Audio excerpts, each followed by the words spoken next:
What's going on, guys? Welcome back to my channel. I'm the Vigorous Shooter, and today I'm going to share with you guys my 1-year review of this bad boy here, the Zhiyun Weebill S. Now, if this is your first time to this channel, hit the subscribe button so you can see more videos like this. I do a lot of gear reviews, tutorials on DaVinci Resolve, and also tips on color grading and color correcting. Now, I'm going to keep this video short and sweet because this gimbal speaks for itself. The first point I'm going to be touching is how portable this thing is to travel with. I know a lot of times for us as creators, if we're traveling on planes, hiking, just doing normal stuff in public, I usually fold the gimbal and lock up the motors and place it on the side of my bag. So that way I can carry it efficiently and pull it out whenever I need to without too much hassle. Whenever you're traveling by plane, a lot of times you could get stopped at the airport. TSA will be checking your bags. Honestly, the gimbal looks like it could be a weapon through the x-ray machines. Throughout the 1 year I had this gimbal, I had to be creative on certain accessories I had to buy for it so I could make it more user-friendly for me. This hand grip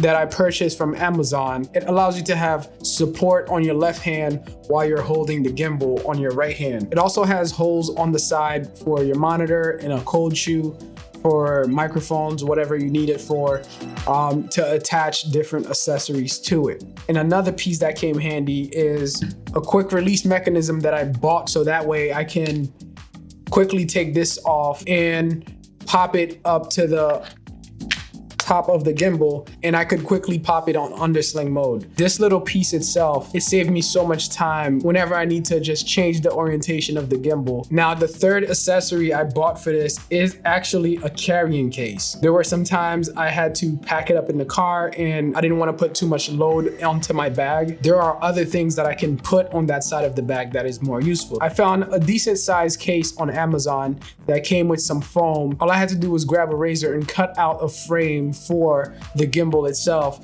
so that way it could sit inside the case. Those are some of the things I had to purchase to help me deal with the gimbal better day to day. The more you start to use the gimbal, the more you might see things that might fit for your needs. That way you could make small investments to help you better deal with the gimbal. Now, with all that being said, I would say battery life is something that I really truly appreciate. This thing will last me months and months without charge, and I could go forever. There were some times that I forgot that these batteries has to be charged, and it never died on me before, and I shoot a lot with it, and I also put a lot of heavy load onto it. I use my cinema camera and throw that onto it, and it's a pretty heavy setup, so I'm pretty sure that the motors are working pretty hard.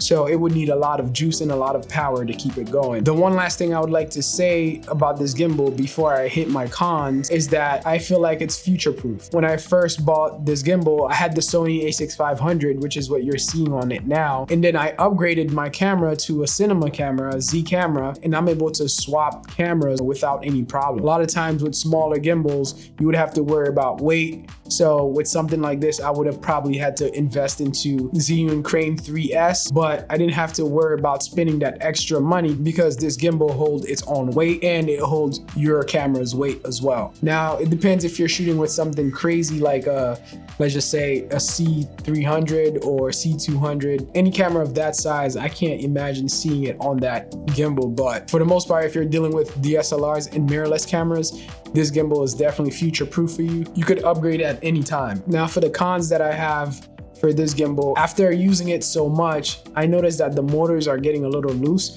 Maybe I need to recalibrate the motors and make them a little stiffer, but I do find the motors to be a little looser than it was when I first bought it. Like I said, that depends on how much you're using it, how heavy of a load you're putting on it, and how consistent you're putting heavy loads on it. And it's all of matter if you're calibrating your motors consistently. That is something that I haven't done, and I'm thinking that it's a quick fix. And it's all about just tightening the motors a little bit just to get them to push a little stronger.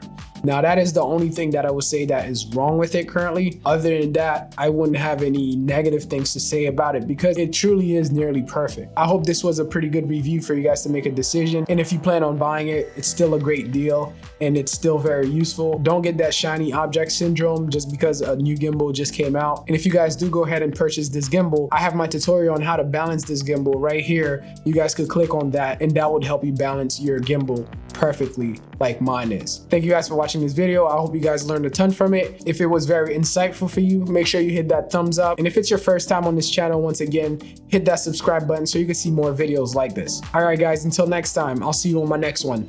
Deuces.